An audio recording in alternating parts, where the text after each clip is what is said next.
G'o'za ekilgan maydonlarda mana shunday g'o'za nihollarining barglari qizg'ish rangga kirib qolayotgan bo'lsa va buning sababini izlayotgan bo'lsangiz, bu video aynan sizlar uchun.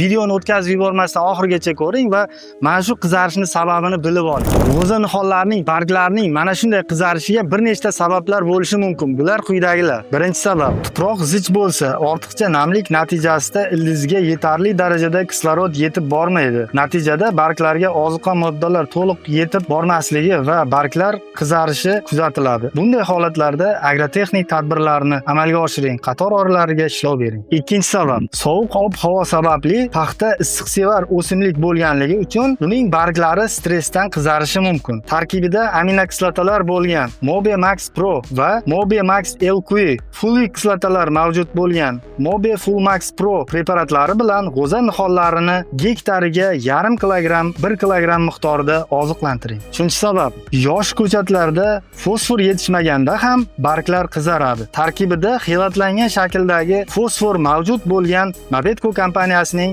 Mobe Pezen, Mobe Fos, Mobe MPK 10-40-10 kabi ozuqalari bilan g'o'za nihollarini belgilangan sarf me'yorlarda oziqlantiring.